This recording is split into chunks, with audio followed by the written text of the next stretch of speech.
저는 그저 가족을 돌보고 싶었을 뿐이에요. 그런데 결국 제 손으로 제 건강을 날마다 나쁘게 만든 셈이네요. 이는 고혈당과 대사장애로 인해 병원에 입원의 수액을 맡고 있는 76세 순이 할머니의 말이다. 많은 사람에게는 믿기 힘든 이야기일 수 있다. 하지만 할머니에게는 그건 안타까운 진실이었다. 자신은 무해하다고 믿었던 사랑에서 비롯된 매일 아침 할머니는 집안 누구보다 먼저 일어나셨다. 창문 밖으로 햇살이 희미하게 비치기 시작하면 할머니는 조용히 냉장고 문을 열고 전날 고른 포도를 꺼내 정성스럽게 씻은 뒤 오래된 꽃무늬 접시에 가지런히 올려두었다. 손자가 포도를 좋아하는 걸 알기에 늘 가장 좋은 걸 손주 몫으로 남겨두셨다. 며느리를 위해 망고를 얇게 썰어두고 저녁 식사 후 아들이 즐겨 먹는 차가운 수박도 따로 담아 놓으셨다. 손주는 포도를 좋아하고 며느리는 망고를 좋아하지. 그 아이, 아니 이제는 아버지가 된 내 아들은 수박을 절대 진료하지 않아. 도와줄 수 있는 게 많진 않지만 이런 작은 일이라도 할 수 있어서 다행이지. 할머니는 빛이 바랜 앞치마에 손을 닦으며 혼잣말로 중얼거리셨다. 그럼 할머니는 아침을 드시지 않았다. 속이 안 당긴다고 하셨지만 사실은 괜히 번거롭게 하고 싶지 않았던 것이다. 할머니에게는 남은 포도 몇 알과 수박 한 조각이면 충분했다. 이 정도면 속이 편하지. 과일인데 몸에 해롭진 않겠지. 라고 할머니는 스스로 위로하곤 하셨다. 최근 들어 할머니는 몸이 자주 뻐근하고 팔다리에 힘이 빠지며 오래 서 있으면 어지럼증을 느끼곤 했다. 하지만 할머니는 아무 말도 하지 않으셨다. 나이 들면 이 정도 아픈 건 당연하지 라고 생각하셨다. 아무도 할머니에게 건강 상태를 묻지 않았다. 하지만 할머니는 누구도 원망하지 않으셨다. 모두 바쁘니까 엄마라면 이해해야지 라고. 그날 오후 설거지를 하던 중 할머니의 손이 갑자기 심하게 떨리기 시작했다. 갑작스런 어지럼증이 돌풍처럼 몰아쳤고 싱크대 가장자리를 붙잡았지만 다리에 힘이 풀리면서 차가운 타일 바닥으로 그대로 쓰러지셨다. 동시에 접시와 그릇들이 산산조각 나는 소리가 울려 퍼졌다. 할머니, 손자의 날카로운 외침에 온 가족이 달려왔다. 엄마 왜 이러세요? 아들이 떨리는 목소리로 몸을 일으켜 세우려 했다. 할머니는 눈을 감고 이마에 땀이 송골송골 맺혔다. 머릿속에는 단 하나의 생각만 맴돌았다. 어제 망고를 먹지 말았어야 했는데 어젯밤 포도도 하지만 그냥 과일일 뿐인데 하지만 아무도 몰랐다. 바로 거기서 비극이 시작됐다는 걸. 해가 저물 무렵 구급차는 병원을 천천히 빠져나왔다. 할머니는 수액을 맞고 몇 시간 동안 상태를 지켜보기 위해 병원에 머물렀다. 초기 검사 결과는 온 가족을 놀라게 했다. 혈당 수치가 높았고 간에는 지방이 쌓이기 시작했으며 요산 수치도 기준을 넘었다. 의사가 단 음식을 많이 드셨냐고 묻자 할머니는 당황한 듯 고개를 끄덕이셨다. 과일이 문제가 될 거라곤 생각도 못했던 것이다. 집으로 돌아오는 길 아무도 입을 열지 않았다. 차 안 공기는 무겁고 답답했으며 누구도 쉽게 말문을 열지 못했다. 할머니는 뒷좌석에 조용히 앉아 손에는 약봉투를 꼭 쥐고 눈은 뿌연 유리창 너머를 바라보았다. 집에 들어서자마자 그 무거운 침묵은 첫마디로 깨졌다. 하지만 그것은 걱정이나 위로의 말이 아니었다. 집에 들어오자마자 아직 외투도 벗기 전에 윤정은 약봉투를 탁 소리 나게 식탁에 내려놓고 몸을 돌려 할머니를 똑바로 바라보았다. 그녀의 목소리는 크지 않았지만 차갑고 날카로워 공기마저 갈라지는 듯했다. 엄마, 도대체 그동안 뭘 드신 거예요? 의사 선생님이 간이 안 좋다고 하고 혈당도 높고 퓨린 수치도 넘었다던데요? 순이 할머니는 현관 근처에서 멈춰섰다. 여전히 약 처방전과 병원비 영수증이 들어있는 비닐봉지를 꼭 쥐고 있었다. 아직 대답도 하지 못했는데 윤정이 바로 말을 이었다. 아까 의사 선생님이 단과일 많이 드셨냐고 물었을 때 엄마가 고개 끄덕였잖아요. 포도, 망고, 수박 엄마가 매일 드시던 것들이요. 그게 당분이 얼마나 높은 줄 아세요? 그게 원인이라잖아요. 할머니는 입을 열었지만 그 소리는 바람에 스치는 숨결처럼 아주 작았다. 그냥 과일은 몸에 좋다고 생각했어. 밥 덜 먹고 속 편하려고. 그럼 애는요? 윤정은 깊은 한숨을 내쉬며 목소리를 떨었다. 얘가 포도 많이 먹어서 두드러기 났던 거 엄마는 모르죠? 며칠 전엔 배가 더부룩해서 잠도 못 잤어요. 엄마는 얘를 생각해서 그런 거라지만 사실은 해치고 있었던 거예요. 할머니는 고개를 숙였다. 주름진 손가락이 비닐봉지 손잡이를 조심스레 쥐면서 종이 스치는 소리가 작게 들려왔다. 그럴 의도는 아니었어. 몰랐어. 과일이 건강에 좋다고만 생각했는데. 모든 걸 그런 줄 알았다고 넘길 수는 없잖아요. 엄마, 윤정의 목소리는 점점 높아졌고 그녀는 단어 하나하나에 힘을 실었다. 내가 몇 번이나 포도 그만 사라고 했죠. 수박도 냉장고에 넣지 말라고 했고요. 근데 엄마는 아침마다 있고 저녁에도 있고 내가 안 먹는 거 정말 몰랐어요. 거실 안 공기는 얼어붙은 듯 무거워졌다. 할머니의 아들 윤정의 남편 은구석에 조용히 서 있었다. 입을 다문 채 눈을 피하며 누구 편을 들어야 할지 모르는 눈치였다. 결국 그가 꺼낸 말은 짧고 무기력한 한마디였다. 그만하자. 이제 그만 말해. 그 말은 갈등을 잠재우지 못했다. 오히려 순이 할머니를 더 외롭게 만들었다. 그녀의 마음, 세심한 배려와 정성은 이제 부담으로, 병의 원인으로, 누구도 원하지 않는 짐으로 해석되었다. 할머니는 거기 서 있었다. 천장에서 비치는 노란 전등 아래 구부러진 등은 마치 시들어가는 낙엽 같았다. 그녀는 조용히 고개를 끄덕이고 천천히 돌아서 자신의 방으로 향했다. 걸음걸이는 한 발짝씩 무거워졌고 방문을 닫기 전 마치 숨결 같은 미약한 목소리로 말했다. 미안하다. 정말 몰랐어. 문은 조용히 닫혔다. 큰 소리 없이 그러나 할머니의 가슴 속에는 벼락처럼 울려 퍼졌다. 그 문 너머에는 처음으로 스스로에게 묻는 한 어머니가 있었다. 정말 내가 잘못한 걸까? 그날 이후 병원 이야기에는 다시 아무도 입을 열지 않았다. 하지만 그 침묵은 용서가 아니었다. 오히려 더 두껍고 차가운 벽이 되어 순이 할머니와 집안 사람들 사이를 갈라놓았다. 그녀는 더 이상 예전처럼 부엌에 먼저 들어가지 않았다. 포도를 씻고 망고를 썰고 수박을 냉장고에 준비하는 설렘은 사라졌다. 과일 껍질을 벗기던 칼은 여전히 그 자리에 있지만 누군가를 위해 뭔가를 하려던 손은 이제 머뭇거리기만 했다. 며느리는 더 이상 날카로운 말을 하지 않았지만 그녀의 시선 속엔 관심도 애정도 없었다. 손자는 여전히 천진난만했지만 할머니가 과일 접시를 내밀면 고개를 찡그리며 말했다. 왜 맨날 이런 거 줘요? 나 안 좋아하는데.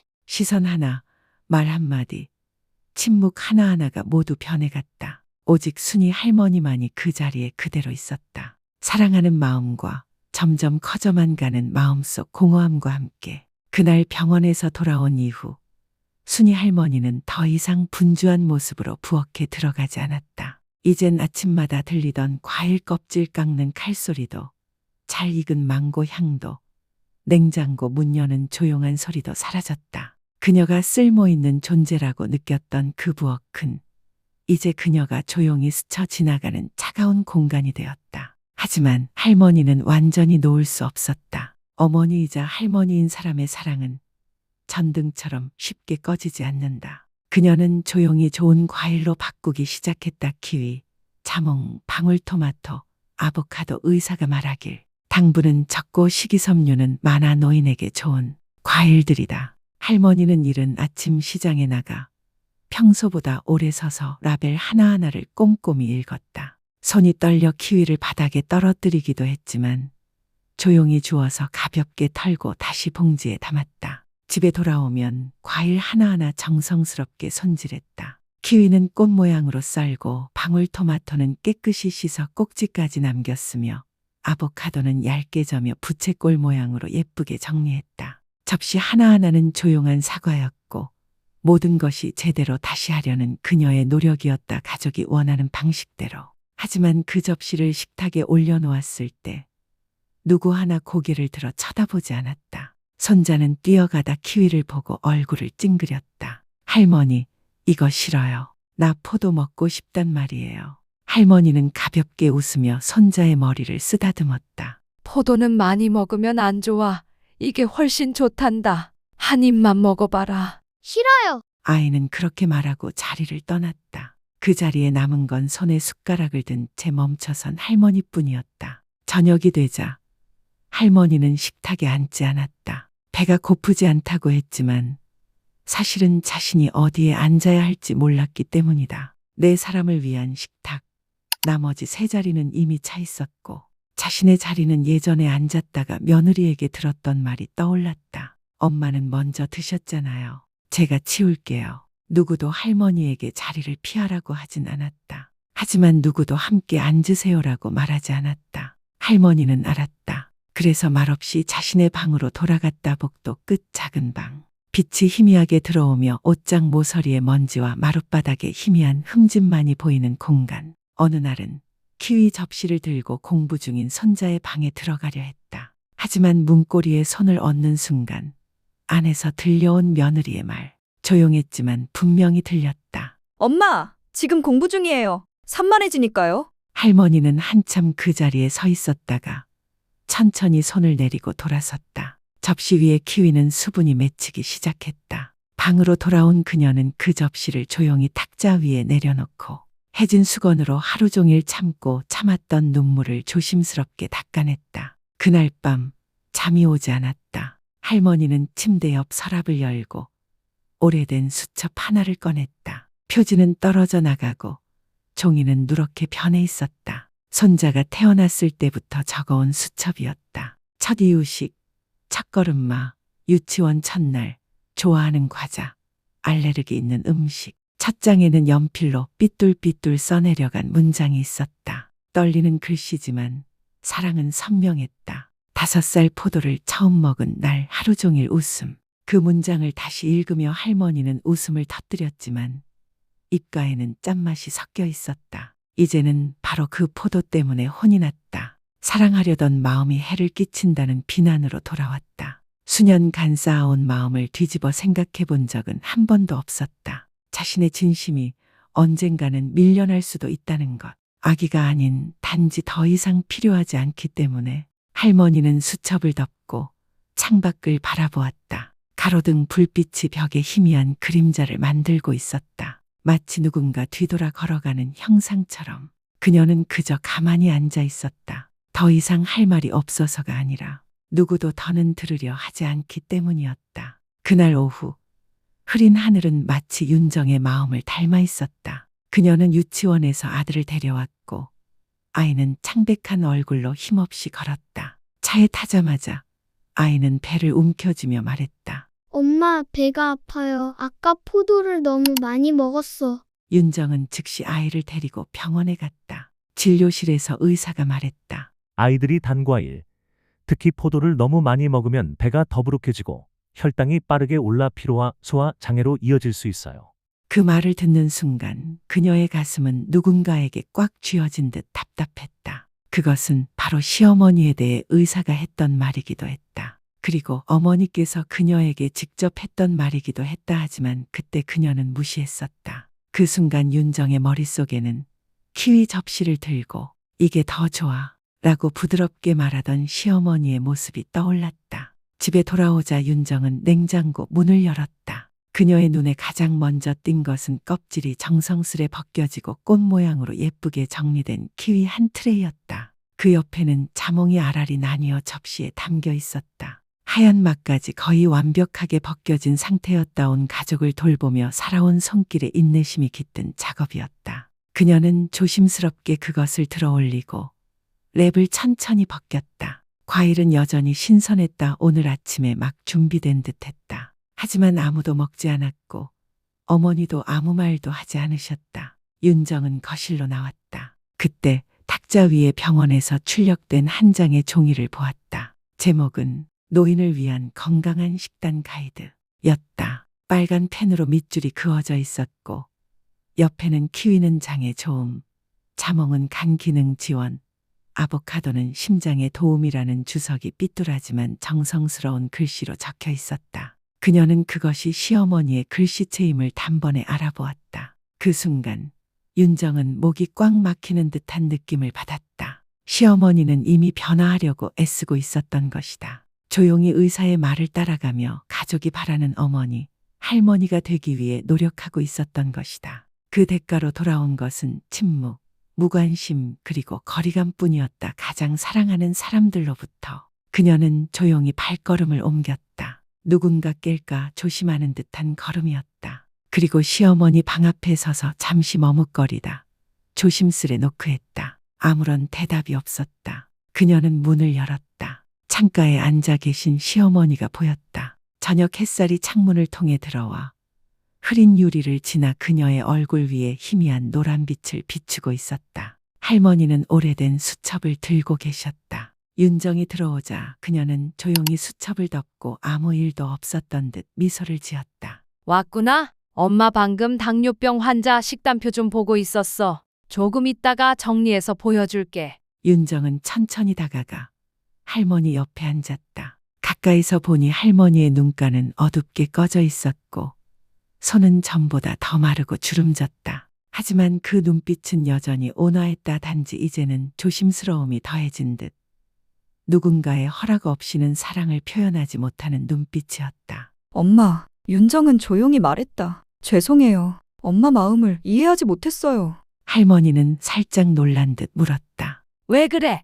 너 잘못한 거 없잖아. 아니에요, 엄마. 윤정의 목소리는 낮아졌다. 엄마를 탓하면서도 왜 그렇게 하셨는지는 한 번도 생각해 보지 않았어요. 엄마는 바꾸려고 노력하셨고 의사 말씀도 따르셨고 우리 가족을 위해 조용히 애쓰셨는데 우린 그걸 몰랐어요. 오히려 엄마가 강요한다고만 생각했죠. 할머니는 며느리를 바라보며 눈가에 눈물이 고였다. 그 눈물은 원망이 아닌 감동에서 비롯된 것이었다. 엄마는 책도 잘 모르고 너희처럼 많이 배우지도 못했지만 과일이 건강에 좋다니까 제대로만 하면 다들 좋아할 줄 알았어. 할머니는 살며시 웃었다. 윤정은 손을 뻗어 할머니의 손을 꼭 잡았다. 제가 잘못했어요.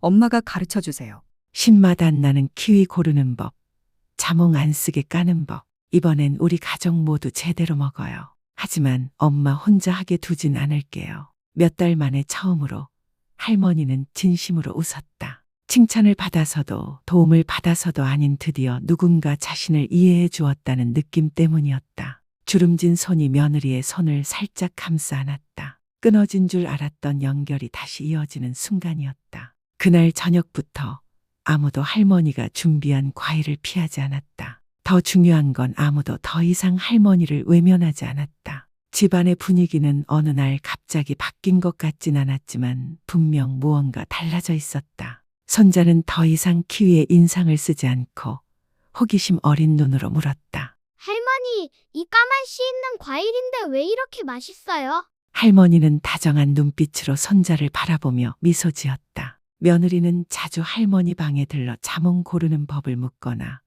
일요일 아침 시장에 같이 가자고 제안했다. 평소 말이 없던 아들도 식탁 위에 영양학 책을 올려두며 포스트잇에 이렇게 적었다. 엄마, 이거 꼭 읽어보세요. 일상은 여전히 단순했지만 이제는 과일이 오해의 원인이 아니라 가족 간의 사랑을 다시 이어주는 작은 다리가 되었다. 그리고 그곳에서 이 이야기는 끝난다. 한숨이 아닌 저녁 식탁 위에 잔잔한 웃음소리로 월요일 아침 4월의 햇살이 얇은 커튼을 뚫고 부엌 바닥을 부드럽게 감쌌다. 집안의 공기는 유난히 따뜻했다. 날씨 때문이 아니라 예전에는 보이지 않던 마음의 틈이 이제는 서서히 사라지고 있었기 때문이다. 순이 할머니는 여느 때처럼 이른 아침에 일어났다. 하지만 이번엔 혼자 조용히 부엌에 서 있는 게 아니었다. 며느리 윤정이 먼저 나와 있었고 키위를 손질하느라 애쓰고 있었다. 엄마가 꽃처럼 자르라고 했잖아요. 근데 아무리 해도 잘 안 돼요. 윤정은 웃으며 삐뚤한 키위 접시를 할머니에게 보여줬다. 할머니는 조용히 받아들고 하나하나 조심스레 모양을 다듬었다. 괜찮아. 마음 담아서 하면 그게 제일 예쁜 거야. 식탁 위에는 더 이상 남겨진 과일이 없었다. 대신 꽃 모양 키위, 알알이 정리된 자몽, 방울토마토, 그리고 나선형으로 놓인 아보카도가 예쁘고 질서 있게 놓여 있었다. 손자는 높은 의자에 앉아 다리를 흔들며 말했다. 할머니, 오늘은 키위랑 토마토 다 먹을 거예요. 선생님이 색깔 많은 거 먹으면 똑똑해진대요. 할머니는 웃음을 터뜨리며 말했다. 그럼 내일은 노란 키위도 해줄게. 무지개 완성하자. 윤정은 따뜻한 차 한 잔을 건넸다. 작지만 진심 가득한 목소리로 말했다. 앞으로는 엄마처럼 먹을게요. 천천히 꼭꼭 씹고 제대로 고른 걸로요. 유행 말고 마음을 따를게요. 할머니는 말없이 고개를 끄덕였다. 눈빛은 더 밝아 보였다. 칭찬도 특별한 대접도 필요 없었다. 이제는 함께라는 말만으로 충분했다. 그날 아침 식사는 평소보다 오래 걸렸다. 아무도 시계를 보지 않았고 아무도 서두르지 않았다. 모두가 이야기했다. 옛날 음식 이야기, 소소한 추억들, 손자 반 전체의 과일을 깎아줬던 운동의 이야기까지. 그 와중에 말 수 없던 아들이 조용히 어머니 어깨에 손을 올리며 말했다. 엄마, 이번 주에 같이 시장 갈래요. 자몽 덜 쓴 거, 키위 안 신 거 고르는 법 배우고 싶어요. 할머니는 눈을 동그랗게 뜨다가 활짝 웃었다. 그럼 자몽 있으면 아무도 안 먹지. 엄마가 가르쳐 줄게. 근데 말 잘 들어야 돼. 그 아침 집은 여전히 어제와 같았다. 하지만 순이 할머니에게는 오랜만에 진짜 자기 집에 있는 듯한 느낌이었다. 살다 보면 작고 사소해 보이는 것들이 있다. 과일 한 조각, 따뜻한 차 한 잔. 하지만 그 안에 담긴 사랑은 말로 다 표현할 수 없다. 과일도 사랑도 많다고 좋은 게 아니다. 제대로 고르고 나누고 누군가가 정말 필요할 때 전하는 것이 중요하다. 건강은 한 번의 노력이 아니라 매일 서로를 이해하며 쌓아가는 것이다. 그리고 때론 진심으로 깎은 키위 하나가 천마디 말보다 더 소중할 때가 있다. 순이 할머니의 이야기는 단순하지만 깊은 울림을 주는 메시지를 전합니다. 모든 과일이 모두에게 좋은 것은 아니며 특히 노년층에게는 더욱 그렇습니다. 포도, 망고, 수박처럼 무해해 보이는 과일들도 잘못된 방식으로 너무 자주 혹은 부적절한 시간에 섭취하면 혈당 상승, 간 기능장애, 관절 통증, 심지어 통풍 같은 심각한 건강 문제를 유발할 수 있습니다. 그래서 단순히 입맛이나 익숙한 습관만을 따르기보다는 노년층은 혈당 지수가 낮고 섬유질과 영양소가 풍부한 과일 예를 들면 키위, 자몽, 토마토, 아보카도, 을 선택하는 것이 좋습니다. 올바른 종류를 올바른 시간에 아침에 키위, 오전 중 자몽, 점심과 함께 토마토, 저녁 식후 아보카도 섭취하면 소화 개선뿐 아니라 심장 건강, 혈압 조절, 면역력 강화에도 도움이 됩니다. 무엇보다 중요한 것은 천천히 씹고 곱게 삼키고 사랑과 나눔 속에서 먹는 것입니다. 식사는 단순히 몸을 채우는 시간이 아니라 가족의 마음을 이어주는 소중한 순간이기 때문입니다. 정성껏 자른 키위 한 조각은 때로 수천 개의 건강 보조제보다 더 귀한 사랑일 수 있습니다. 그리고 우리가 먹을 것을 고르는 매 순간, 사실은 서로를 돌보는 방식을 선택하고 있는 것입니다. 이 이야기가 여러분의 마음에 닿았다면 다음에 이어질 따뜻하고 의미 있는 이야기들을 놓치지 않도록 채널 구독 버튼을 눌러주세요. 또한 이 영상을 부모님이나 조부모님을 돌보는 친구, 가족들과 함께 공유해보세요. 건강과 가족의 사랑에 대해 더 깊이 이해하고 나눌 수 있는 계기가 될 것입니다. 마지막으로 아래 댓글에 여러분의 이야기를 들려주세요. 순이 할머니와 비슷한 경험이 있으셨나요? 아니면 사랑하는 가족에게 전하고 싶은 메시지가 있나요? 여러분의 따뜻한 목소리를 기다리고 있겠습니다.